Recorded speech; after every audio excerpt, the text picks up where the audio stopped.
യേശുക്രിസ്തുവിൻ്റെ പരിശുദ്ധമായ നാമത്തിൽ എല്ലാ പ്രിയപ്പെട്ടവർക്കും മോർണിംഗ് ഡ്യൂവിൻ്റെ പുതിയൊരു പ്രഭാത വചന ധ്യാനത്തിലേക്ക് സ്വാഗതം. കഴിഞ്ഞ ദിവസങ്ങളിൽ വളരെ അനുഗ്രഹിക്കപ്പെട്ട ആത്മീക വചനചിന്തയിലൂടെ കടന്നു പോകാൻ തക്കോണം ദൈവം നമ്മെ സഹായിച്ചല്ലോ. പ്രത്യേകിച്ച് ഈ ദിവസങ്ങളിൽ നമ്മൾ ചിന്തിക്കുന്നത് അതേ ഉൽപ്പത്തി പുസ്തകം 19-ാം അധ്യായത്തിൽ നിന്നുമാണ്. പ്രത്യേകം അബ്രഹാമുമായി ബന്ധപ്പെട്ട വിഷയങ്ങളാണല്ലോ നമ്മൾ സംസാരിക്കുന്നത്. എന്നാൽ തൻ്റെ സഹോദരപുത്രനായ ലോത്ത് താമസിക്കുന്നതായ സോദോം ഗോമോറ പട്ടണങ്ങളെ ദൈവം അവരുടെ പാപങ്ങൾ നിമിത്തം നശിപ്പിക്കുവാൻ തീരുമാനിച്ചപ്പോൾ അത് ദൈവം അബ്രഹാമിനോട് പറയുകയുണ്ടായി. ഞാൻ നിങ്ങളോട് പറഞ്ഞു, അബ്രഹാമിനോട് വെറും ഒരു വാർത്തയായി ദൈവം പറയുന്നതല്ല, മറിച്ച് അബ്രഹാം ആ വിഷയത്തിൽ ദൈവസന്നിധിയിൽ ഇടിവിൽ നിൽക്കുവാൻ, അല്ലെങ്കിൽ സോദോം ഗോമോറയിലെ ആളുകളും അതേപോലെ ദൈവവും തമ്മിലുള്ള ആ ഒരു ഗ്യാപ്പിൽ, ആ ഒരു ഇടിവിൽ നിന്ന് സോദോം ഗോമോറയ്ക്ക് വേണ്ടി പ്രാർത്ഥിക്കുവാൻ വേണ്ടിയാണ് ദൈവം അബ്രഹാമിനോട് സംസാരിച്ചത്. പ്രാർത്ഥിക്കുവാൻ ദൈവം അങ്ങോട്ട് ആവശ്യപ്പെട്ടതായിട്ട് നമുക്ക് കാണാൻ സാധിക്കുന്നില്ല. എങ്കിലും അബ്രഹാമിന് തൻ്റെ ദൗത്യം എന്താണെന്ന് അറിയാമായിരുന്നു. നമ്മൾ ഓരോരുത്തരും മനസ്സിലാക്കേണ്ടത്, ദൈവം നമ്മെ ചില ദർശനങ്ങളോ ചില ആലോചനകളോ പറയുമ്പോൾ അത് കേവലം നമ്മൾ ഹൃദയസ്ഥമാക്കേണ്ടതിന് വേണ്ടിയല്ല ദൈവം സംസാരിക്കുന്നത്, മറിച്ച് ആ വിഷയത്തിൽ ദൈവം നമ്മളുടെ പ്രാർത്ഥന അല്ലെങ്കിൽ മധ്യസ്ഥത ആഗ്രഹിക്കുന്നു. അബ്രഹാം അതുകൊണ്ട് ദൈവത്തിൻ്റെ ആ ഇഷ്ടപ്രകാരം ദൈവത്തിൻ്റെ ഹിതം മനസ്സിലാക്കിക്കൊണ്ട് പ്രാർത്ഥിക്കുവാൻ ഇടയായിത്തീർന്നു. പിന്നീട് നമുക്ക് അബ്രഹാമിനെ കുറിച്ച് ദൈവം തന്നെ സാക്ഷ്യപ്പെടുത്തുന്ന ഒരു കാര്യമുണ്ട്. എൻ്റെ സ്നേഹിതനായ അബ്രഹാം എന്ന് പറഞ്ഞാൽ, സ്നേഹിതൻ എന്ന് പറയുമ്പോൾ തീർച്ചയായിട്ടും രണ്ടു പേർക്കും തമ്മിൽ അവരുടെ ഹൃദയങ്ങളെ അറിയുവാൻ സാധിക്കുമല്ലോ. അങ്ങനെ ദൈവത്തിൻ്റെ യഥാർത്ഥ സ്നേഹിതനായിരുന്ന വ്യക്തിയായിരുന്നു അബ്രഹാം. നമ്മളും അതേപോലെ തന്നെ ദൈവത്തിൻ്റെ സ്നേഹിതന്മാർ ആകണമെന്ന് ദൈവം ആഗ്രഹിക്കുന്നു.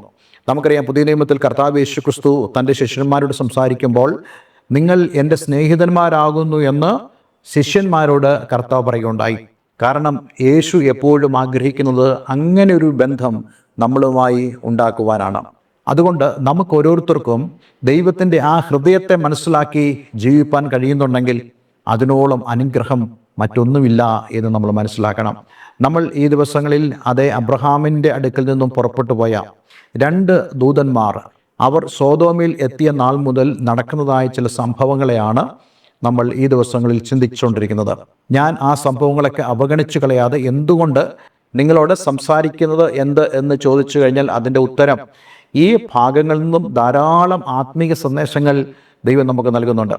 പ്രത്യേകിച്ച് ന്യായവിധിയെ സംബന്ധിച്ചുള്ള സന്ദേശത്തിൽ ദൈവം എങ്ങനെയാണ് അത് പ്രവർത്തിക്കുന്നത്, അതിൽ നമ്മളുടെ ഭാഗഭാഗതയത്വം എന്തായിരിക്കണം, നമ്മൾ എപ്രകാരമാണ് അവയിൽ ഇടപെടേണ്ടത്, അല്ലെങ്കിൽ നമ്മളുടെ പ്രതികരണം എപ്രകാരമായിരിക്കണം എന്നിത്യാദി കാര്യങ്ങൾ നമുക്കിതിൽ നിന്നും മനസ്സിലാക്കുവാൻ ഇടയായിത്തീരും.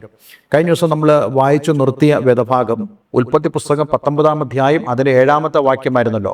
ഈ ദൂതന്മാർ ലോത്തിൻ്റെ ഭവനത്തിലേക്ക് കടന്നു വന്നപ്പോൾ അവർ കിടന്ന് ഉറങ്ങുന്നതിന് മുമ്പ് തന്നെ ആ പട്ടണത്തിൻ്റെ വിവിധ ഭാഗങ്ങളിൽ നിന്നുള്ള ആവാലവൃദ്ധം ആളുകൾ കടന്നു വന്ന് ഈ ദൂതന്മാരെ ഭോഗിക്കേണ്ടതിന് വേണ്ടി തങ്ങൾക്ക് നൽകണം എന്ന് ആവശ്യപ്പെടുകയുണ്ടായി.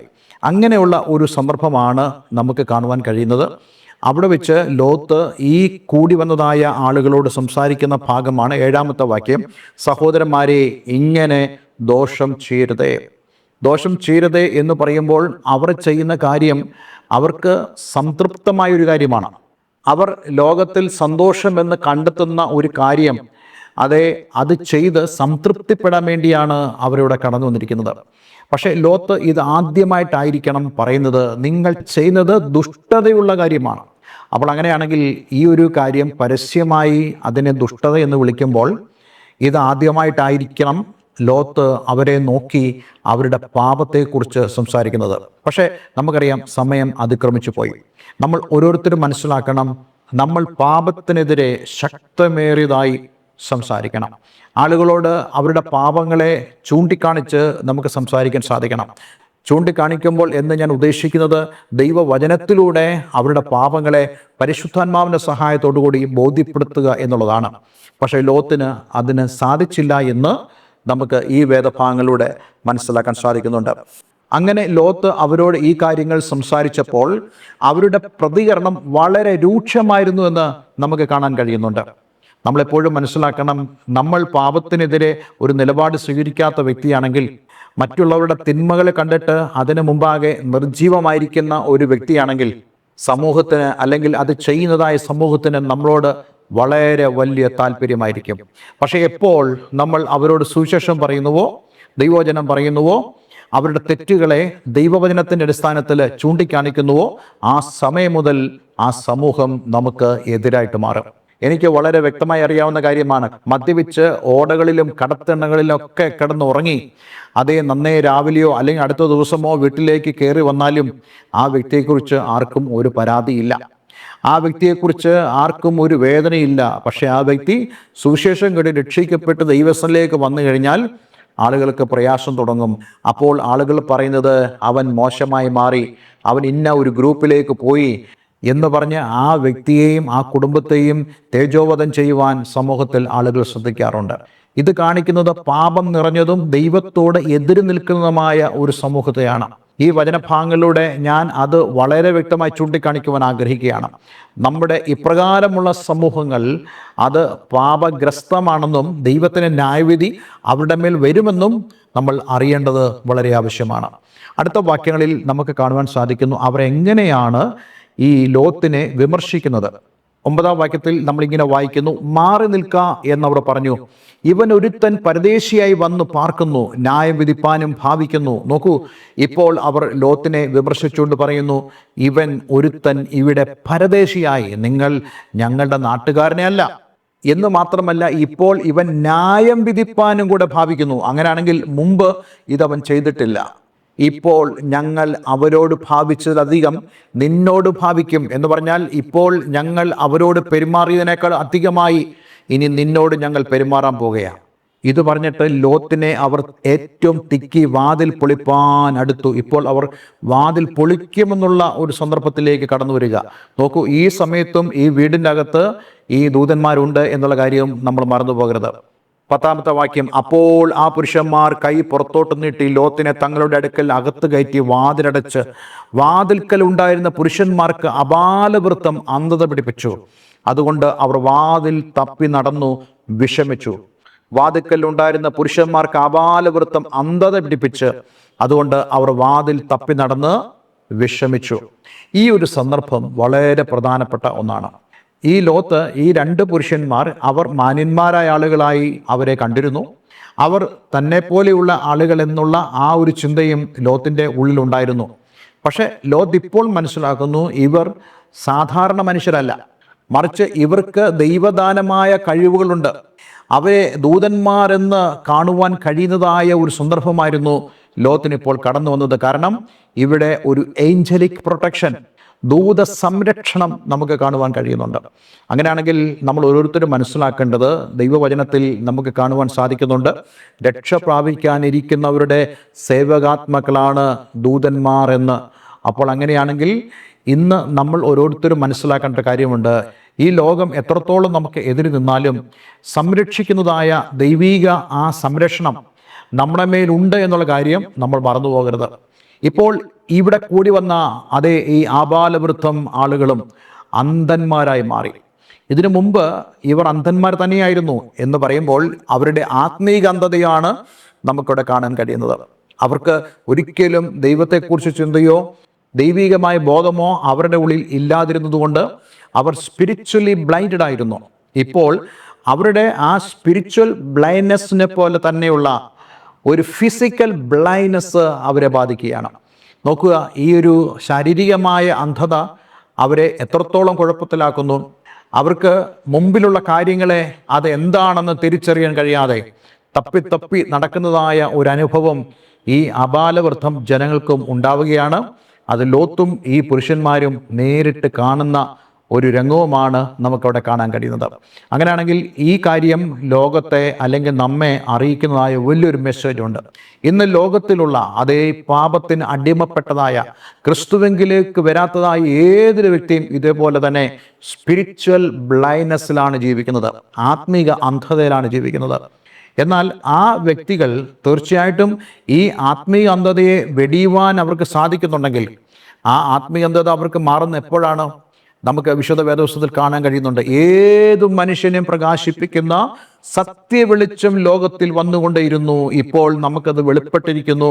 അതേ കർത്താവ് യേശുക്രിസ്തു വെളിച്ചമായി ഇന്ന് നമുക്ക് വേണ്ടി വന്നതുകൊണ്ട് ആ വെളിച്ചമാകുന്ന കർത്താവ് യേശുക്രിസ്തുവിനെ സ്വീകരിച്ചെങ്കിൽ മാത്രമേ നമ്മുടെ സ്പിരിച്വൽ ബ്ലൈൻഡ്നെസ് മാറുകയുള്ളൂ, നമ്മുടെ ആത്മീയമായ അന്ധത മാറുകയുള്ളൂ.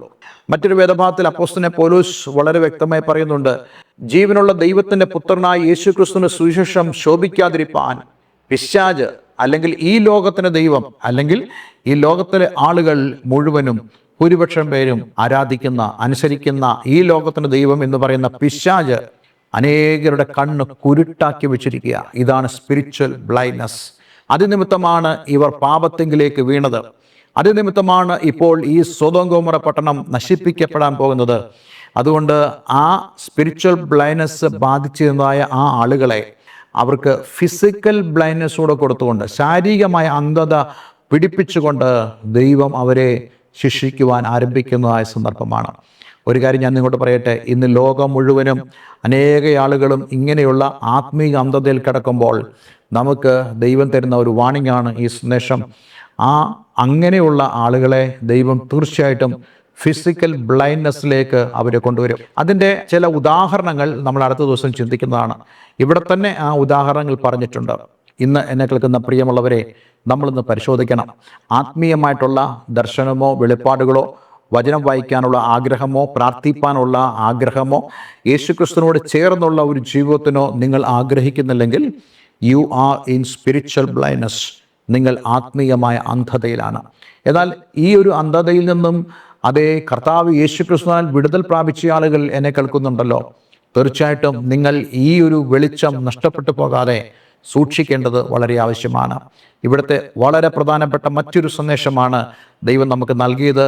അതെ, രക്ഷിക്കപ്പെടുവാനുള്ളവർക്ക് സേവകാത്മാക്കളുണ്ട്, ദൈവത്തിൻ്റെ ദൂതന്മാരുണ്ട്, നമ്മളെ സൂക്ഷിക്കുന്ന ദൈവമുണ്ട്. മുമ്പിൽ എത്രത്തോളം പ്രതികൂലങ്ങൾ നമ്മൾ കാണുന്നുണ്ടെങ്കിലും അതൊന്നും നമുക്ക് ഹാനി വരുവാൻ ദൈവം നമ്മെ സമ്മതിക്കത്തില്ല. അതിന് ദൈവത്തിന് പ്രൊട്ടക്ഷൻ നമ്മോടുകൂടെയുണ്ട്. നോക്കൂ, എത്ര വലിയ ഭാഗ്യമാണ് നമുക്ക് കർത്താവ് യേശുക്രിസ്തുവിലൂടെ ലഭിക്കുന്നത്. അതിനായി നമുക്ക് ദൈവത്തിന് നന്ദി പറയാം. ഒരു വാക്ക് പ്രാർത്ഥിക്കാം. സ്വർഗീയപിതാവേ, ഇന്ന് ഞങ്ങളെ കൽപ്പിച്ച വളരെ അനുഗ്രഹിക്കപ്പെട്ട സന്ദേശത്തിനായി സ്തോത്രം. ഈ വചനം കേൾക്കുന്ന ഏവരെയും ഞാൻ യേശുവിൻ്റെ നാമത്തിൽ അനുഗ്രഹിക്കുന്നു. കർത്താവെ, ഞങ്ങൾക്ക് തന്നിരിക്കുന്നതായ ആ ഏഞ്ചലിക് പ്രൊട്ടക്ഷനായി നന്ദി പറയുന്നു. ഞങ്ങൾക്ക് തന്നതായ ആ ആത്മീയ കാഴ്ചപ്പാടുകൾക്കായി നന്ദി പറയുന്നു. കർത്താവെ, ഞങ്ങൾ ഒരിക്കൽ ആത്മീയമായ അന്ധതയിൽ കിടന്ന ആളുകളാണ്. എന്നാൽ കർത്താവ് യേശുക്രിസ്തു ഞങ്ങളുടെ ജീവിതത്തിൽ വന്നത് നിമിത്തം ആ ഒരു പ്രകാശത്തിലേക്ക്, ആ ഒരു കാഴ്ചപ്പാടിലേക്ക് കടന്നു വരുവാൻ തക്കോണം ഞങ്ങളെ സഹായിച്ചതിനായി സ്തോത്രം. ഇന്നലെ കേൾക്കുന്ന ആരെങ്കിലും ഇപ്രകാരം ആത്മീയമായ അന്ധതയിലായിരിക്കുന്നെങ്കിൽ കർത്താവ് യേശുക്രിസ്തുവിനെ സ്വീകരിക്കുക വഴി അവരുടെ ജീവിതത്തിൽ ആ അന്ധത മാറുവാൻ ഇടയാക്കണമേ എന്ന് പ്രാർത്ഥിക്കും. പ്രാർത്ഥന കേട്ടതിന് നന്ദി. യേശുക്രിസ്തുവിൻ നാമത്തിൽ തന്നെ. ആമേൻ, ആമേൻ. ഇന്ന് എന്നെ കേൾക്കുന്ന ആർക്കെങ്കിലും ഇപ്രകാരം ജീവിതത്തിൽ അതേ ആത്മീക അന്ധതയിൽ നിന്നും വിടുതൽ പ്രാപിച്ച് കർത്താവ് യേശുക്രിസ്തുവിൻ്റെ പ്രകാശം ജീവിതത്തിൽ കടന്നു വന്ന് അതേ വ്യക്തതയോടുകൂടെ ഈ ഭൂമിയിൽ ജീവിപ്പാൻ, അതേ നിങ്ങളുടെ ഭാവിയിൽ നിങ്ങൾക്ക് എന്ത് സംഭവിക്കും എന്നുള്ളത് മനസ്സിലാക്കാനും, അതേ അതിൽ സന്തോഷത്തോടുകൂടി ഉറച്ചു നിൽക്കുവാനും ദൈവം നിങ്ങളെ സഹായിക്കട്ടെ. എല്ലാവർക്കും നല്ല ദിവസം ആശംസിക്കുന്നു. നിങ്ങളുടെ പ്രാർത്ഥന വിഷയങ്ങളെ ഞങ്ങളെ അറിയിക്കുക. ദൈവവചന പഠനത്തിനും അതേപോലെ തന്നെ ആത്മീയ കൂട്ടായ്മയ്ക്കും നിങ്ങൾക്ക് താല്പര്യമുണ്ടെങ്കിൽ ഞങ്ങളെ വിളിക്കുക. എല്ലാവരും ദൈവം അനുഗ്രഹിക്കട്ടെ. Have A nice day. God bless you all.